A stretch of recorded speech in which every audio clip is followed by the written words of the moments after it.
ফের মালদায় ধরা পড়ল এক বাংলাদেশি অনুপ্রবেশকারী। ধৃত অনুপ্রবেশকারীকে মঙ্গলবার জেলা আদালতে পেশ করল মালদার গাজল থানার পুলিশ। পুলিশ সূত্রে জানা গিয়েছে, ধৃত বাংলাদেশির নাম ফিরোজ শেখ। তার বাড়ি বাংলাদেশের জয়হাটের রসুলপুর ফুলবাড়ি এলাকায়। সোমবার রাতে সে গাজল থানার পান্ডুয়া এলাকায় সন্দেহজনকভাবে ঘোরাঘুরি করছিল। ওই সময় গাজল থানার পুলিশ তাকে পাকড়াও করে। ধৃতকে জিজ্ঞাসাবাদ করে পুলিশ জানতে পেরেছে সে কোনো রকম বৈধ কাগজপত্র ছাড়াই গত রমজান মাসের দিন কয়েক আগে ভারতে অনুপ্রবেশ করেছিল। এরপর জাল আধার কার্ড তৈরি করে সে গুজরাটে শ্রমিকের কাজে পাড়ি দিয়েছিল। সম্প্রতি সে গুজরাট থেকে মালদার গাজলে আসে। এরপর সোমবার রাতে পুলিশ তাকে পাকড়াও করে।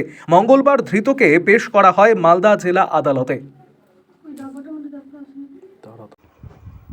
আরও আপডেট থাকতে আমাদের ভিডিও শেয়ার ও ফেসবুক পেজটিকে লাইক করে ফলো করে দিন। জয়পুরহাট। জয়পুরহাট কোথায়? জয়পুরহাট আমার রসুলপুর বাড়ি। তোমার নাম? নাম ফিরোজ। ফিরোজ। বাবার নাম? জায়বর। তো তোমাকে পুলিশ কেন ধরে নিয়ে আসছে? আমি এই ওই দেশের থেকে এই দেশে কাজ করার জন্য আইছি, কোনো পাসপোর্ট নাই দেখে ধরছে। তো আপনি কি বাংলাদেশি? হ্যাঁ, বাংলাদেশি। এই গাড়িতে উঠান না রে, নেমে গেল কেন? কবে কবে কবে ধরেছে? কি জ্বালা? ধরছে কালকে রাত্রে। ওদের জ্বালারই শেষ নাই। কবে আসছো?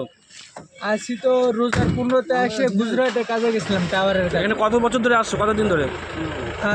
1 বছর হয় নাই, টাওয়ারের কাজে গেছিলাম।